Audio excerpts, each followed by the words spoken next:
Halo, assalamualaikum warahmatullahi wabarakatuh, teman-teman. Tadi cerita nih aku baru ngonten ya, udah 5 hari apa 6 hari ya. Kita nggak ngobrol-ngobrol, nggak ngonten.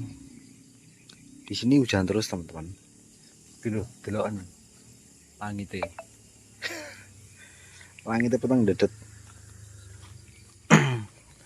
Tapi ya moga-moga nggak hujan lah ya.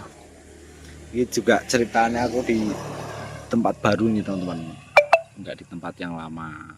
Makanya mencari tempat yang enak untuk ngonten itu di mana ini posisinya. Nah, ini teman-teman, tempatku begini sekarang nih. Itu rumahnya yang biasa di sebelah sana, sebelah. Aku mau ngonten di sana nggak enak. Ada bosku, ada ibu bos, ada keluarga. Jadi aku ngontennya di sini aja lah ya, santai-santai. Cuma ini gitu, teman-teman, nyaman banget tidur di tempat seperti ini. Kenapa aku bilang nyaman? Ketika suasana hujan, rasanya itu angler, pules buat tidur loh, asli.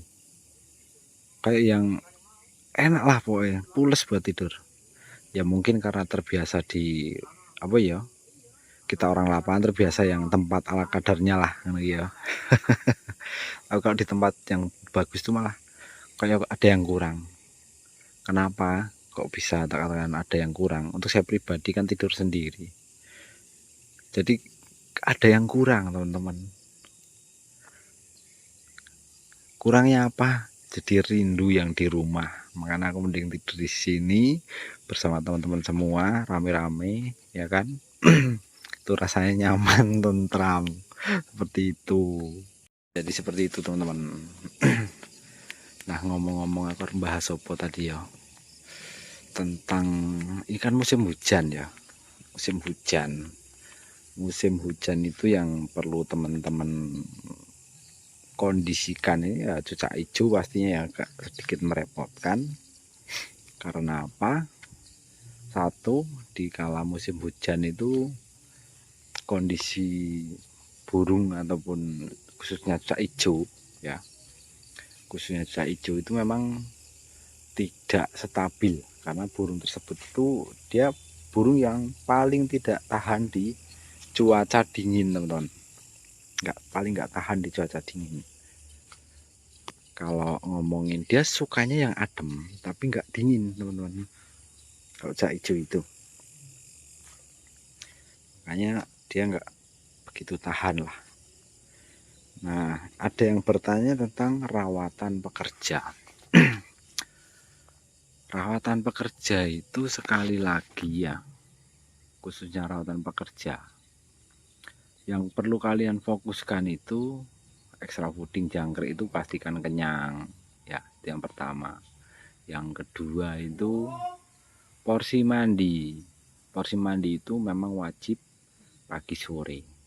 Kendala burung rawatan pekerja ini biasanya satu, kekurangan mandi. Burung akan kayak penurunan tingkat kinerjanya. Seperti di gantang itu biasanya dia cenderung diam, seperti kaku, matung karena panas, seperti itu. Makanya aku nyaranin untuk rawatan pekerja, walaupun di musim hujan seperti ini ya, sekiranya dia itu mau mandi, mandikan. Tapi ingat, boleh, kuncinya tuh begini, teman-teman. Kalau musim hujan seperti ini, kapan waktu yang tepat ataupun bagaimana cara memandikan burung di musim hujan? Boleh memandikan burung ketika posisi umpamanya siang itu hujan ya, hujan terus, itu boleh dimandikan kapan waktunya? Waktunya itu setelah hujan reda, itu boleh dimandikan. Tapi kalau pas posisi hujan itu jangan dimandikan. Setelah hujan itu mandikan, aman om. Coba dicoba, teman-teman. Aku nggak bisa mengatakan aman. Kenapa? Bukan aku nggak mau memberitahu ya, biar kalian mencoba sendiri. Kalau saya pribadi ya menurut saya pribadi aman. Terus untuk teman-teman yang rawatan mandi jemur, ini kan cuaca juga repot ya, sering hujan, bisa mandi nggak bisa jemur. Yang penting itu satu teman-teman, kuncinya burung stabil di cuaca musim ataupun sering hujan lah ya, musim-musim sering hujan. Intinya itu kalau memandikan burung, kalau memang di hari itu hujan, kan nggak mungkin hujan dari pagi sampai sore ya mungkin ada tapi kan jarang. Itu saranku, kalau memang ada waktu pas hujan itu terserang, mandikan. Setelah mandi ya wis, mau angin-angin tapi nggak usah digablak di tempat yang dingin, bagusnya itu di suhu yang netral seperti itu. Insya Allah burungmu stabil. Kayak murai, burung apapun boleh dimandikan di waktu musim hujan, tapi setelah hujan reda. Seperti itu. Kenapa saya mengatakan seperti itu? Saya sendiri sudah mempraktekkan dan saya juga suka mengamati, teman-teman. Jadi nggak cuman burung peliharaan tok yang saya amati, burung di sekitar kita, burung-burung gereja, burung-burung jalak ya di sini, karena ada jalak. Ketika hujan ataupun sehabis hujan ya, aku sering melihat burung gereja itu mandi, dan sering melihat juga burung jalak itu mandi. Terus cucak keling juga sering lihat dia mandi setelah hujan reda. Padahal di hari itu hujan posisinya kan dingin lah, tapi setelah hujan mereka mandi. Seperti itu.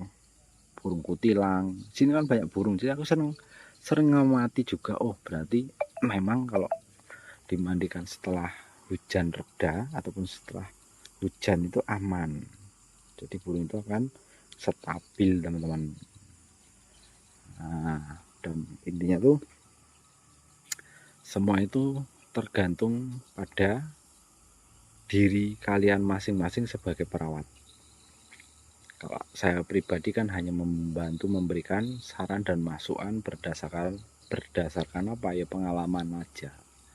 Dan namanya pengalaman itu kan nggak valid 100%. Namanya kita melihara burung apalagi itu makhluk hidup ya, kita juga nggak ngerti bahasanya. Kita hanya bisa yaitu tadi mengamati gerak-gerik tingkah laku, seperti itu aja. Tapi alhamdulillah sih selama ini ya bisa dikatakan ya hampir 70% lah aman-aman aja. Cuman ya jadi bimbang itu ya ini jagoanku di Jakarta, ditinggal. Kebetulan yang ngerawat itu juga lagi pulang berapa hari ya, 5 hari apa 6 hari, burung ini gak dimandikan. Aku beberapa hari yang lalu kan dapat info di foto mulai kumat lagi cabulnya karena nggak mandi, teman-teman, nggak dimandikan. Tapi ya wis lah, nggak jadi masalah.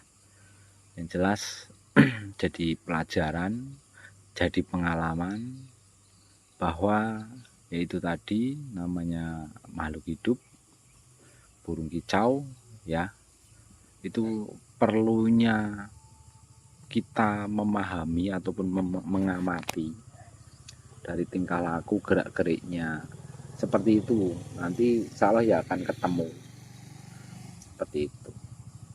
Intinya kita kan udah punya ancar-ancar ataupun patokan seperti itu. Oke, kita balik lagi ke rawatan pekerja ya. Jadi seperti yang saya sebutkan di awal, teman-teman, namanya rawatan pekerja itu yang jelas kita harus memandikan sehari itu 2 kali, itu wajib untuk rawatan pekerja.